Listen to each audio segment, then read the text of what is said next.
গণতন্ত্রে প্রশ্ন করার অধিকার সবার আছে, আর অধিকার আছে বলেই যে প্রশ্ন করতে হবে এই অধিকার ছাত্রদের কে দিয়েছে?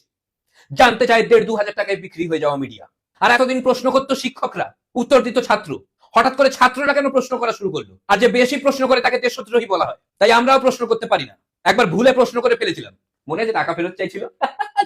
লাইভ চলছে। ব্রেকিং নিউজ, আমাদের স্টুডিওতে হাজির হয়েছে খুবই বিপজ্জনক এবং ভয়ঙ্কর এক ব্যক্তি।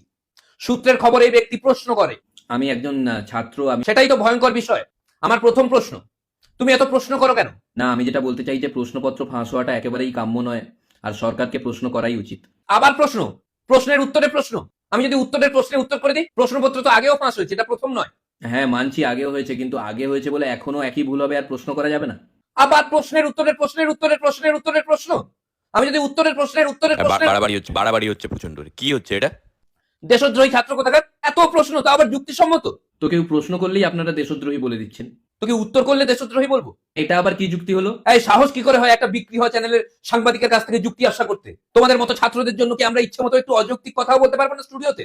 এইটুকু স্বাধীনতা নেই? নিরপেক্ষ সাংবাদিক বানিয়ে দেওয়ার একটা বিদেশি চক্রান্ত এটা।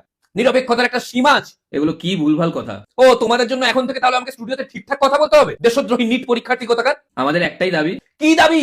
আরে এত চিৎকার করার কি আছে? ও তোমাদের জন্য তাহলে অকারণে চেঁচানোর স্বাধীনতাও থাকবে না? আমাদের দাবি শিক্ষা ব্যবস্থা নিয়ে। আমরা চাই শিক্ষা ব্যবস্থার, আমরা এই চাই ওর ভলিউম কম করো, ভলিউম ডাউন করো, ভলিউম কম করো। এত বড় সাহস স্টুডিওতে বসে শিক্ষা ব্যবস্থা নিয়ে কথা বলা, তাও আবার একটা ছাত্র হয়ে। তো দর্শকরা আপনারা দেখলেন প্রশ্ন করতে দেওয়া হয়েছে বলে কিভাবে শিক্ষা ব্যবস্থার কথা বলে আমাকে পার্সোনাল অ্যাটাক করা হলো। সরকারকে প্রশ্ন করতেও আমরা পিছপা হই না। সরকারকে আমি এই স্টুডিও থেকেই প্রশ্ন করতে চাই, আমার গত মাসের টাকা কবে পাবো?